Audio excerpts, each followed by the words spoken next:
Please do subscribe to Prajabheri News Channel.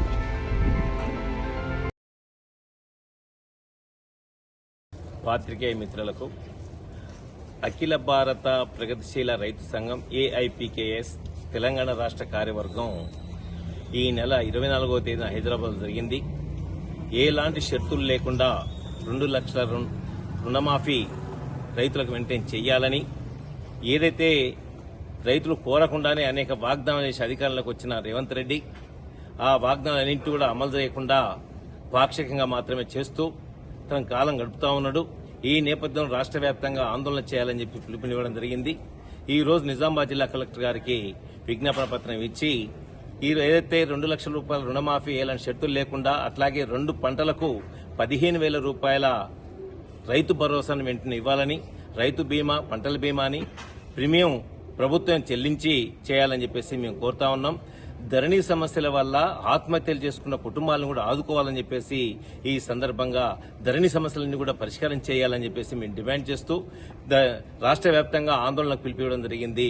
వెంటనే రేవంత్ రెడ్డి గారు మీరు ఇచ్చిన హామీల్ని అమలు చేసి రైతుల మన్నల్ని పొందండి, లేకపోతే బీఆర్ఎస్ పెట్టిన గతే మీకు పడుతుందని చెప్పేసి హెచ్చరిస్తా ఉన్నాం.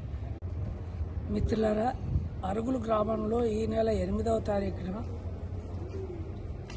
కుంట రాజేష్ అనే ఒక యువకుడు ఆత్మహత్య చేసుకోవడం జరిగింది. ముఖ్యంగా ధరణి సమస్యల వల్ల తాను కొన్నటువంటి భూమి కూడా తన పేరు మీదకి రావడం లేదు.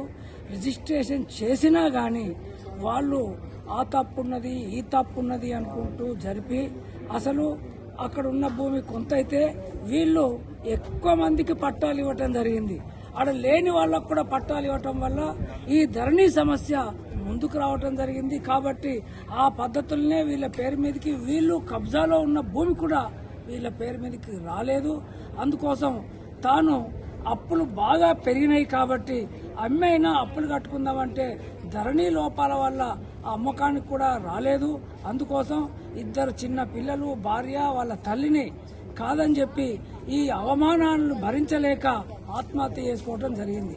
కాబట్టి ఈ అప్పులన్నీ కూడా వాళ్ళు ఇచ్చి విపరీతంగా వీళ్ళని హింసించారు. కాబట్టి ఆ అప్పుల్ని కూడా తక్షణమే రద్దు చేయాలని, అదేవిధంగా ధరణి సమస్యల వల్ల ఆ సమస్య పరిష్కారం కాలేదు కాబట్టి ఈ అధికారులే దానికి బాధ్యత వహించి ఆ కుటుంబానికి 10 లక్షల రూపాయలు ఇచ్చి ఆదుకోవాలని చెప్పి ఈ సందర్భంగా మేము ప్రభుత్వాన్ని డిమాండ్ చేస్తున్నాం.